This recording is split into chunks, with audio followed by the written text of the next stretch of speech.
Hello and good day, everyone. My name is Darlena Birch, MBA, RDN, and most importantly, public health dietitian. Welcome to my YouTube channel where I discuss U.S. federal nutrition programs, the important role they play in ensuring the health and well-being of all Americans, and how public health dietitians work tirelessly to support these amazing programs. All views expressed on this channel are my own and do not represent the opinions of any entity whatsoever with which I have been, am now, or will be affiliated. In today's video, I'm going to talk about trans fat from the nutrition policy perspective.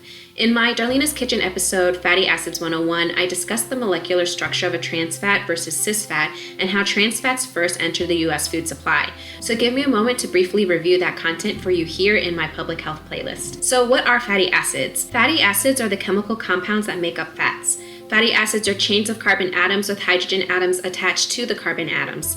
A saturated fatty acid has the maximum number possible of hydrogen atoms attached to every carbon atom. It is therefore said to be saturated with hydrogen atoms. Sometimes a pair of hydrogen atoms in the middle of a chain is missing, creating a gap that leaves two carbon atoms connected by a double bond, rather than a single bond. The missing hydrogen atoms cause the chain to be unsaturated. A fatty acid that has one double bond is said to be monounsaturated. Fatty acids having more than one double bond are called polyunsaturated. Usually the hydrogen atoms at a double bond are positioned on the same side of the carbon chain. In fact, all fatty acids listed as monounsaturated and polyunsaturated in nutrition labeling are of this type, i.e. the cis configuration. Trans fatty acids, also known as trans fats, are made during partial hydrogenation of vegetable oils. Hydrogenation is the process by which hydrogen atoms are added to unsaturated sites on fatty acids, thereby eliminating double bonds. Partial hydrogenation relocates some double bonds, and hydrogen atoms ultimately end up on different sides of the chain.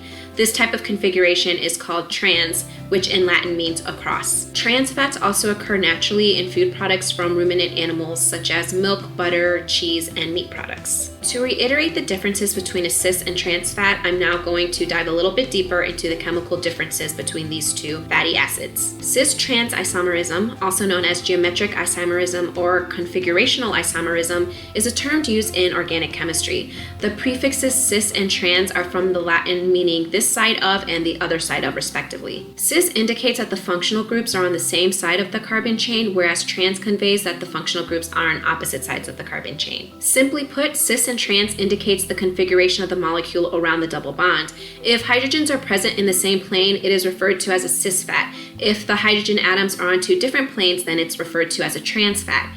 The cis double bond causes a bend or a kink that prevents the fatty acids from packing tightly. You see, unsaturated fats contain cis-saturated fatty acids, which keeps them liquid at room temperature. Trans fats, however, contain the kink, thereby allowing them to pack tightly and remain solid at room temperature. To reiterate, there are two sources of trans fats. Trans fat formed naturally is produced in the stomach of ruminant animals such as cattle and sheep. Then there's also trans fats which are formed artificially during food processing. I do want to note that most uses of partially hydrogenated oils, the major source of artificial trans fat in the U.S. food supply, have been phased out as of 2018, and I'm going to discuss this in more detail. However, I want to talk more about the trans fat history and how it entered the U.S. food supply and then was phased out, because I want to give the viewer a better understanding of how food policy is an ever-changing landscape and how over time science changes and evolves. So let's talk about the history of trans fats. The process of creating trans fats was first discovered at the turn of the 20th century, but it gained wider use during World War II as rationing cut into butter supplies. As food makers learned new ways to use partially hydrogenated vegetable oils, they began appearing in countless processed foods ranging from cookies and pastries to snack foods and pizza. Numerous studies point to a link between these trans fats and heart disease. Eating foods rich in trans fats increases the amount of LDL, aka bad cholesterol, in the blood, and it reduces the amount of HDL cholesterol as well. Trans fats cause inflammation, which is linked to heart disease, stroke, diabetes, and other chronic conditions. It contributes to insulin resistance, thereby increasing the risk of developing type 2 diabetes as well. Even small amounts of trans fats can harm health. For every 2% of calories from trans fats consumed daily, the risk of heart disease rises by 23%. Until recently, most of the trans fats found in the typical American diet came from fried foods like donuts, baked goods including cakes, pie crust, biscuits, frozen pizzas, cookies, and crackers, and stick margarines and other spreads. The Food and Drug Administration initially proposed mandatory labeling of trans fats on packaging labels in 1999, and this was later enacted in 2006. Requiring these labels not only allowed consumers the ability to make their own decisions about their trans fat intake, but it also pushed the industry to move away from trans fats before it became a requirement. Some places in the United States took further steps. In 2006, New York City banned trans fatty acids in restaurant food, and California restricted the use of trans fat statewide. FDA took further steps to remove artificial trans fats in processed foods. In 2015, FDA determined that PHOs, the major source of artificial trans fats in the food supply, were no longer generally recognized as safe or GRAS. For the majority of uses of PHO, June 18, 2018 remained the date after which manufacturers could not add PHOs to foods. However, to allow for an orderly transition in the marketplace, FDA allowed more time for products produced prior to June 18, 2018 to work their way through distribution. FDA extended the compliance date for these foods to January 1, 2020, and this action balanced the health benefits of removing PHOs from the food supply with the need to provide an orderly transition in the marketplace. Now, I want to backtrack a little bit and talk about this term generally recognized as safe. Section 409 of the FD&C Act provides that a food additive is unsafe unless it is used in accordance with conditions set forth in that action.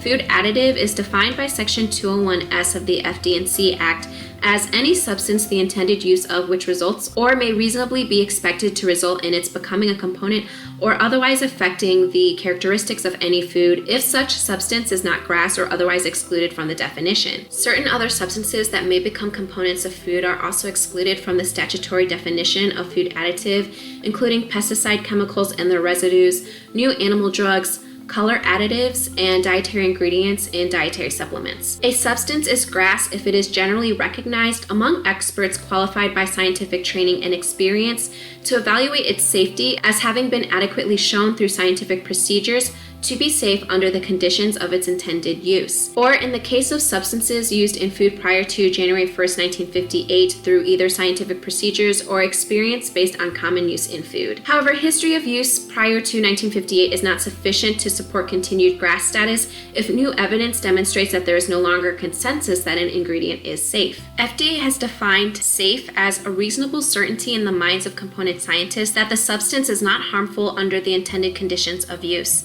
To establish general recognition of safety, there must be a consensus of expert opinion regarding the safety of the use of the substance. Importantly, the GRAS status of a specific use of a particular substance in food may change as knowledge changes.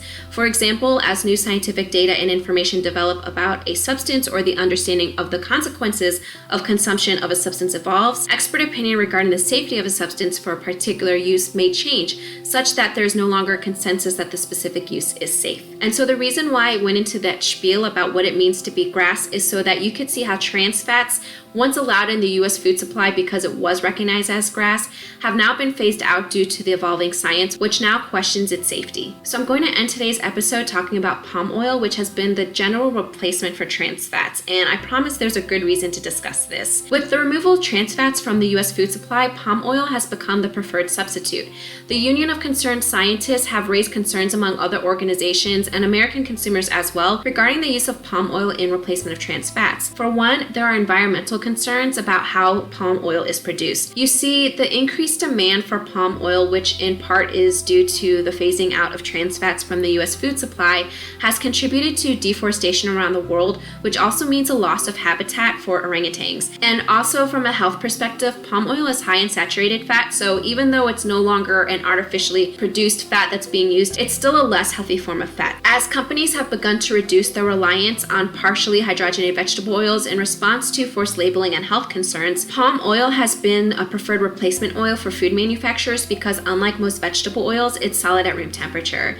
This is due to the high degree of saturation of palm oil, which also has implications for health. A 2013 NPR article noted that the fastest and worst deforestation rate in the history of mankind was taking place in the tropical forests of Indonesia, and that record-breaking rainforest destruction was being fueled by the clearing of land to make palm oil. In fact, as much as 80% of the land clearing in Indonesia, one of the principal sources for palm oil, is also illegal. Palm oil imports in the United States have grown dramatically since the early 2000s, when many companies began to first restrict the use of trans fats and thus partially hydrogenated vegetable oils. In 2012, the U.S. imported around 7 times as much palm oil as it had in 1999 when the FDA first proposed mandatory labeling.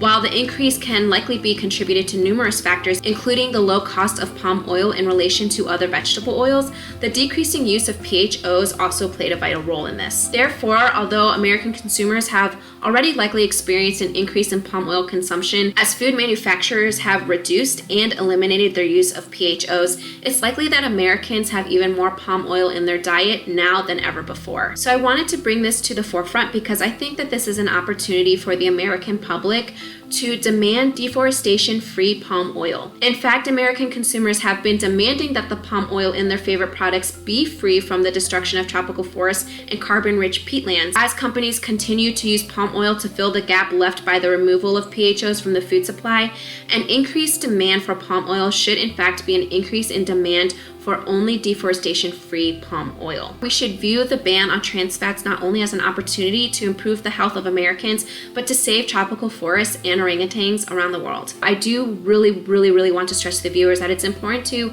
try and make sure that when we are finding solutions to problems and trying to make sure that the ingredients in our food supply are safe, that we aren't causing other problems or causing other innocent beings to suffer at the hands of our decisions. Thank you for joining me today. If you like what you see, please smash the like button and subscribe to my YouTube channel. And remember, you're your own best advocate. Feed your body well, nourish your soul, nurture your mind, and nutrify your spirit. Remain true to yourself and never forget that every second forward is another opportunity to be a better version of your past self.